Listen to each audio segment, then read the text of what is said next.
भारत माता की। मंच पर उपस्थित मेरे साथी मंत्री और बिहार के ही नेता श्रीमान नित्यानंद राय जी, भारतीय जनता पार्टी के प्रदेश अध्यक्ष श्रीमान सम्राट चौधरी जी, यह क्षेत्र के लोकप्रिय सांसद श्रीमान प्रदीप सिंह जी,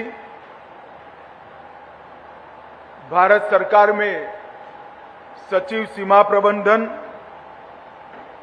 श्री अटल डुल्लू जी, एसएसबी की महानिदेशक श्रीमती रश्मि शुक्ला जी, भारतीय भूमि पत्तन प्राधिकरण के अध्यक्ष आदित्य मिश्रा जी, और आज भारत नेपाल सीमा पर यहां पर उपस्थित जोगबनी बिहार के निवासी प्यारे भाइयों और बहनों, आप सभी को राम राम नमस्कार। मित्रों, आज झंझारपुर में एक राजनीतिक कार्यक्रम में शिरकत करने के लिए मैं यहां आया था। बहुत समय से ये दोनों काम जो सीमा सुरक्षा और सीमा के पार व्यापार के लिए बहुत महत्वपूर्ण है, वो दोनों काम पेंडिंग चल रहे थे।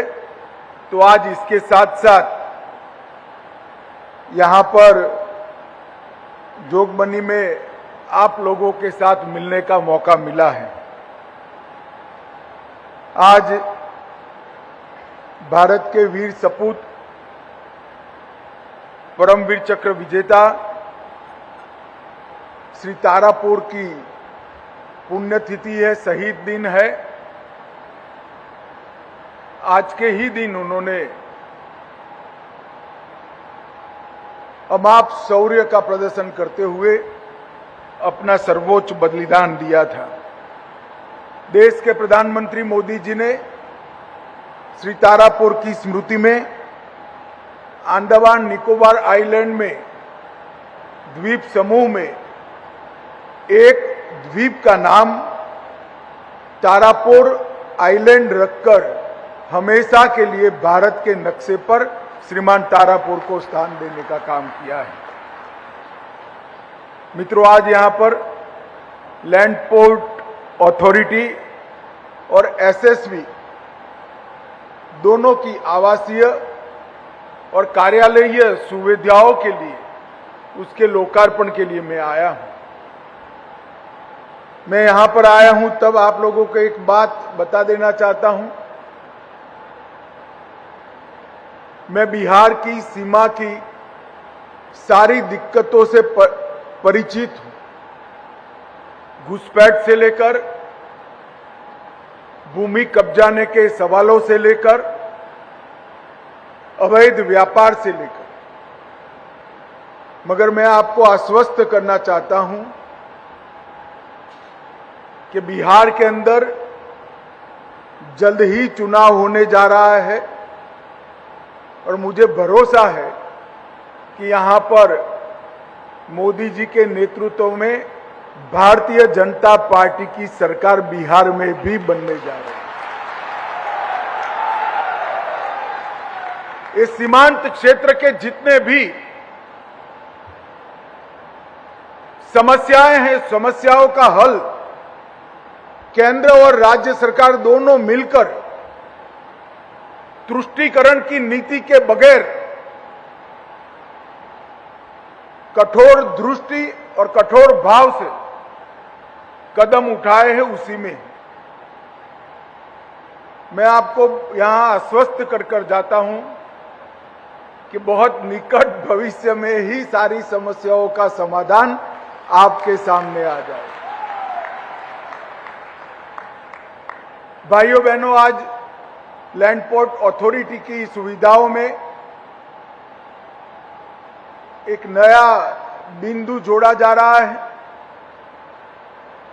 भारत एक ऐसा देश है जिसकी 15,000 किलोमीटर से लंबी भूमि सीमा पड़ोस के देशों के साथ लगी हुई। ये भूमि सीमा न केवल व्यापार के लिए उपयोगी है, हमारे पड़ोसी देशों के साथ सांस्कृतिक, सामाजिक और व्यापारी संबंधों को सुदृढ़ करने के लिए भी इस सीमा का उपयोग किया जा सकता है। और देश के प्रधानमंत्री नरेंद्र मोदी जी ने इसी को दृष्टिगत रखते हुए लैंड पोर्ट अथॉरिटी को और ज्यादा सक्षम करने का बीड़ा उठाया है। और मुझे भरोसा है कि आने वाले 5-6 साल के अंदर ये लैंड पोर्ट अथॉरिटी सिर्फ व्यापार का, आवागमन का केंद्र नहीं बनेगी। लैंड पोर्ट अथॉरिटी के सारे संस्थान जहां जहां पर भी स्थापित है, वो हमारे पड़ोसी देशों की सीमा पर भारत के सांस्कृतिक राजदूत का भी काम करेंगे और हमारे वाणिज्यिक राजदूत का भी काम करेंगे। लैंड पोर्ट अथॉरिटी हमारे पड़ोसियों के लिए भारत का पहला संवाद केंद्र है। यहां की सुविधाओं को आधुनिक करना, आधुनिक से आधुनिक टेक्नोलॉजी से लैस करना और आवागमन और व्यापार दोनों सुचारू रूप से चल पाए, इस प्रकार की व्यवस्था खड़ी करना, यही लैंड पोर्ट अथॉरिटी का उद्देश्य है। और आज लैंड पोर्ट अथॉरिटी द्वारा जोगबनी में सुरक्षा कर्मी और बाकी कर्मियों के लिए 27 करोड़ की लागत से आवासों का लोकार्पण हुआ है और एसएसपी बथनाहा में कार्यालयीय भवनों का 35 करोड़ की लागत से लोकार्पण हुआ है। सीमा सुरक्षा बल हमारे 2 मित्र देश नेपाल और भूटान की सीमा पर सुरक्षा से ज्यादा मित्र देशों से सांस्कृतिक आदान प्रदान का काम भी करता है। 62 के भारत चीन युद्ध के बाद से लेकर आज तक सीमा सुरक्षा बलों ने, उसके समर्पित जवानों ने न केवल सीमा की सुरक्षा की है, सीमांत क्षेत्र में जो गांव हैं, इसकी सांस्कृतिक पहचान और भारत के साथ जुड़ाव, उसको और सुदृढ़ करने का काम किया है। और मैं आज बताना चाहता हूं, अब सीमा सुरक्षा बल प्रधानमंत्री नरेंद्र मोदी जी की गांव के गरीबों के लिए जितनी भी योजनाएं हैं, उसके क्रियान्वयन में भी जिला समाहर्ता के साथ कंधे से कंधा मिलाकर काम कर रहे हैं। चाहे कोरोना की विपद आपदा हो, चाहे बाढ़ आई हो, हर जगह पे सीमा सुरक्षा बल के हमारे जवान भाई बहनों ने मानवता का एक उत्कृष्ट संदेश समग्र सीमांत क्षेत्र में पहुंचाने का काम किया है। मैं आज इस मौके पर एसएसबी के सभी अधिकारी कर्मचारियों का बहुत हृदय से साधुवाद करना चाहता हूं, अभिनंदन करना चाहता हूं। भाइयों बहनों, लगभग यहां पर जो 7,485 वर्ग मीटर क्षेत्रफल में जो लैंड पोर्ट अथॉरिटी यहां बनी है, इसका औसत व्यापारी आंकड़ा 10,500 करोड़।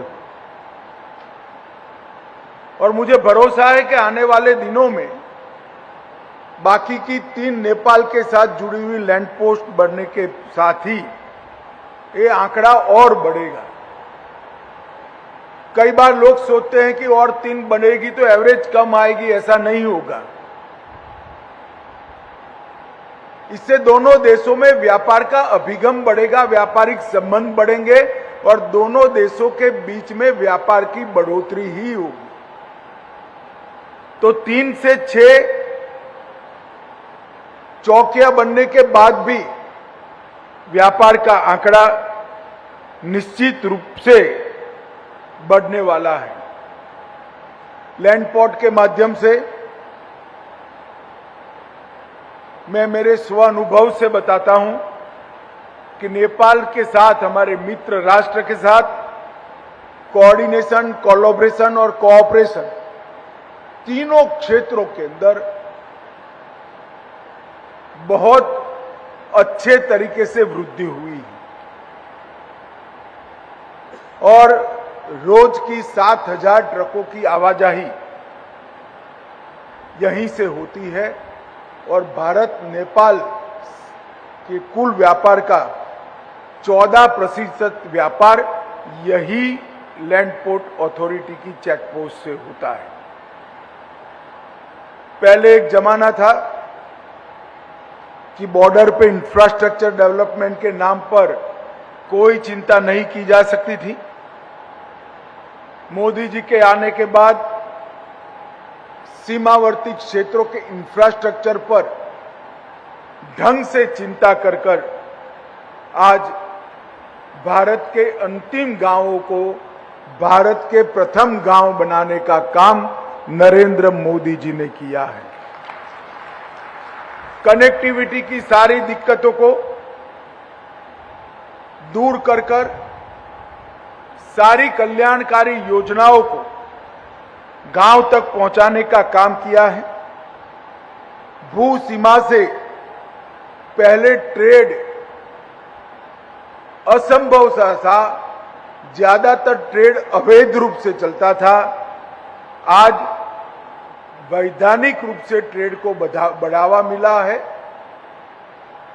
और अवैध ट्रेड का प्रतिशत बहुत नीचे गया है। और इसके साथ साथ पीपल टू पीपल कनेक्ट भी बहुत मजबूत हुआ। ये बहुत महत्वपूर्ण है। हमारे पड़ोसी देशों के साथ हमारा पीपल्स टू पीपल कनेक्ट बढ़े, ये बहुत जरूरी है। और ये सब कामों के लिए लैंड पोर्ट अथॉरिटी एक वन स्टॉप सॉल्यूशन है, वन स्टेप सॉल्यूशन है। एक ही जगह पे ये सारे उद्देश्यों की परिपूर्ति लैंड पोर्ट अथॉरिटी के माध्यम से हो रही है। अब तक 11 लैंड पोर्ट्स का विकास हो चुका है और भी कई सारे पाइपलाइन में हैं। और भारत और नेपाल के बीच में तो 19 लैंड कस्टम स्टेशनों की भी पहचान कर ली गई है। और मैं बिहार के वासियों को बताना चाहता हूं, 19 में से 10 बिहार सीमा पर है। तो आप लोगों के व्यापार की बढ़ोतरी बहुत बड़ी मात्रा में होने वाली है। सीतामढ़ी में बैरगनिया, सुपौल में भीमनगर और कुनेली, मधुबनी में जयनगर, चंपारण में सिकटा और वाल्मीकि नगर, किशनगंज में गलिया, मधुबनी में लोखा और पिपरौन, सहरसा में सोना बरसा, कुल मिलाकर 10 लैंड कस्टम स्टेशन बिहार में बनने वाले हैं। मैं आज ये दोनों संगठनों को बहुत बहुत बधाई देना चाहता हूं कि आज से आपकी सुविधाओं के अंदर बहुत बड़ा इजाफा होने जा रहा है। और यहाँ जो भाई बहन उपस्थित है वो सभी को मैं आश्वस्त करने चाहता हूं कि सीमांत क्षेत्र की सारी दिक्कतें अब अल्पजीवी है। बिहार में भारतीय जनता पार्टी की सरकार बनने के साथ ही ये सारी दिक्कतों का समाधान और अंत होने वाला है। अंत में आज गृह विभाग के कार्यक्रम में हमारे बिहार के प्रदेश अध्यक्ष महोदय भी आए हैं। मैं सम्राट चौधरी जी का विभाग के अध्यक्ष के नाते बहुत बहुत धन्यवाद करना चाहता हूं। और आप सभी ने भी इतने दूर से यहां तकलीफ लेकर आकर लैंड पोर्ट अथॉरिटी का मनोबल बढ़ाया है। आप सभी का बहुत बहुत धन्यवाद कर मेरी वाणी को विराम देता हूं। वंदे मातरम। भारत माता की जय।